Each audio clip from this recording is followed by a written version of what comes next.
Welcome to the Stars of 1% Club podcast. Today's guest is a young entrepreneur from Nigeria. She is known for her hard work and boundless energy. She obtained a bachelor's degree in food science and technology and worked in the industry nearly for a decade. However, she soon realized that in order to achieve her dreams and goals, she needed to venture into a world of entrepreneurship, eventually to become a traditional business owner. She has successfully established several traditional businesses before she discovered the power of e-commerce. Through her unwavering dedication to e-commerce, she had built and expanded her businesses to 10 plus countries around the world. Now let's warmly welcome Ms. Bushirat Abolaji to our podcast. So Bushirat, how are you doing? I'm very well, thank you so much, Mr. Noan. I'm so happy to be here. I hope you're doing good yourself. Yeah, I'm doing wonderful, wonderful. And thanks for being here today. And so with that, let's get started with the podcast, all right? Absolutely. Our audience has selected 6 different questions for you today, all right? The first question is regarding knowing your background and basically what led you to come to this current path. Okay. So thank you so much for that question. Like I said, it's really a very great opportunity, and I'm happy to be here. So regards to that question, like Mr. Noan did mention previously in the introduction, I hold a bachelor's degree in food science and technology, and I've also been privileged to work in some couple of food industries. I think I have close to decade years of experience in the food industries, in the food industry rather.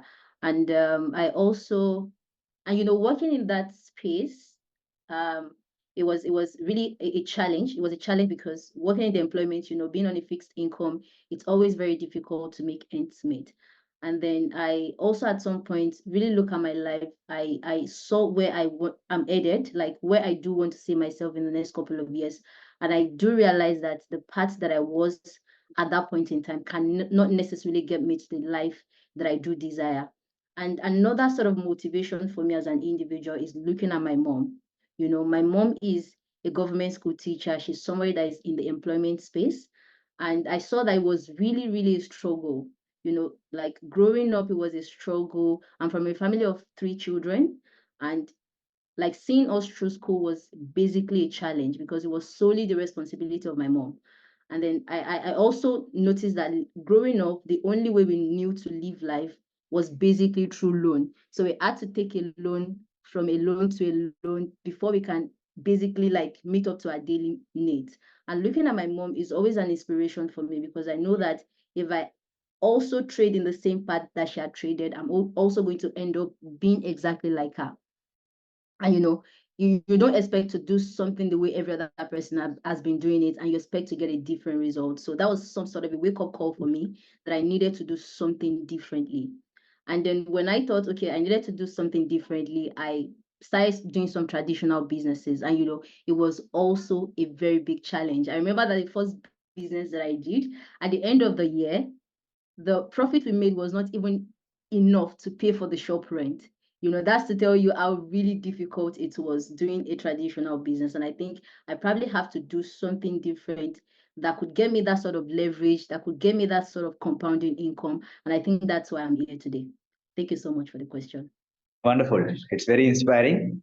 I believe everybody listening to this session, okay, will also get inspired by your story, how you began to become an entrepreneur. Wonderful. So that leads me to the second question. Can you share a project or an achievement that you are particularly proud of? All right. So a project that I'm particularly proud of, like I did mention previously, growing up was really, really a challenge. I was somebody that grew up from a very small village, not even a town. I grew up from a very small village, and like having to be like looking at my journey so far, looking at how far I've come, it's always something to be proud of because I'm at the point in my life whereby I've been able to network in different countries.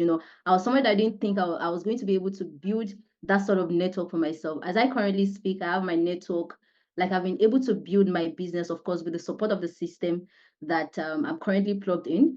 I've been able to build my network in almost 10 plus country. And for a young girl that came from a village that seeing electricity was some sort of like seeing $1 billion in your bank account. Like that's how really terrible it is. and now coming to a stage whereby I'm able to see myself network on a global scale. It's always really, really a mind-blowing experience. So I think that's one thing I'm super proud of. Wonderful. Wonderful, Miss Bushirat. And thank you for putting that out. Now, I have another question. Okay. Another question came into my mind. That is, how do you measure success in your work? How do you measure it? All right, thank you so much for that question. So I think for each and every individual, success sort of means something different to them, and I think for me, success is not just based on my own personal achievement. Seeing everyone that is around me and how well I'm able to make some significant impact in people around me is basically how I define success. Seeing people around me and seeing how impactful I am, how well I'm able to contribute to their growth determines how I measure success. So it's not just about me, it's about everyone around me and ensuring that they're able to grow as well as I'm growing. So that's basically success to me. Wonderful, Miss Bushirat. See, again, most people, when I ask them to define the word success, they all are saying that making $1 million or making a lot of money, you understand? They measure success in terms of money, right? But for you, it is wonderful to hear that you are measuring success in terms of the impact you can leave behind. So I really appreciate that. So that being Thank said, you let's so come to the next question, which is, as you are striving towards success, changing people's lives to be better through this business project, how do you stay motivated during tough times? Right. So it's always very difficult, staying motivated is something that might be very difficult because sometimes we have all of these challenges coming our way. And I think one of the reasons why people get demotivated is because of the excuses we tell ourselves.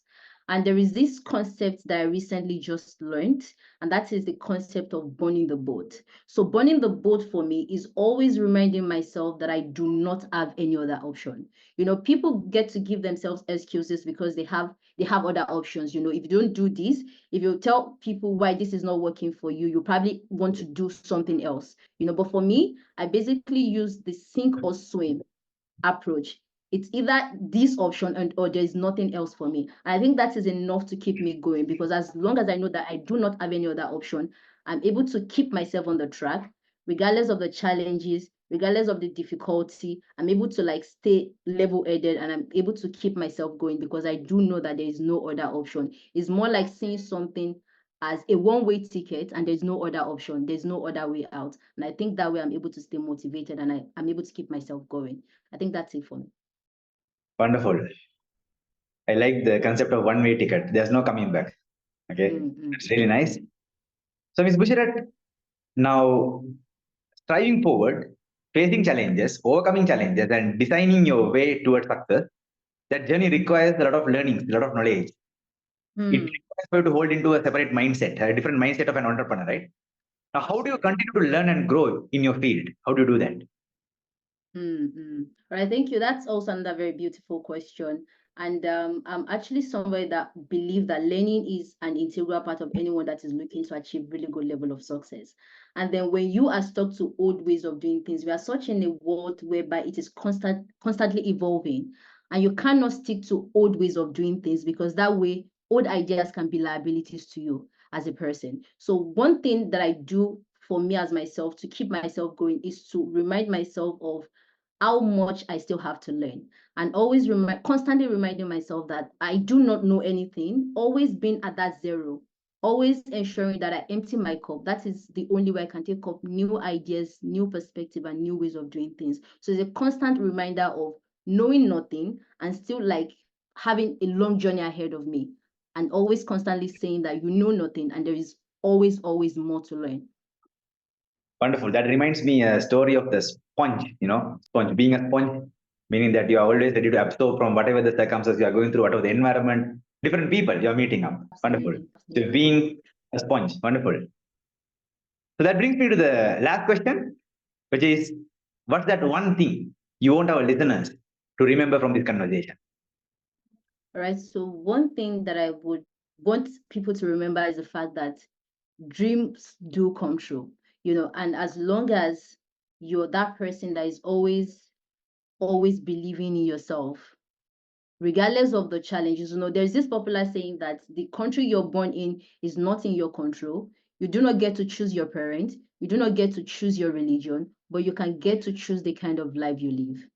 And they would always say that as long as you're able to take responsibility of your life and the one around you, there are thousands of opportunities out there to assist you to become successful. Is how well you're able to take that responsibility, believe in yourself, believe in your capability, and not necessarily setting limitations for yourself. So I think one thing that I want people to take home is the fact that dreams do come true as long as you're willing to go for it. Wonderful. It's a very powerful message, and a lot of things can actually resonate in myself also, looking back the journey of being an entrepreneur ultimately. So, Ms. Bushirat, thank you for putting those words of wisdom to our audience. All right.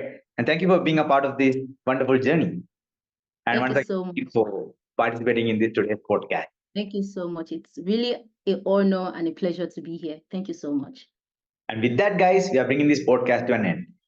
And soon we'll be coming up with another podcast of another entrepreneur from another country or another continent. So stay tuned. Have a good day. Take care and bye bye.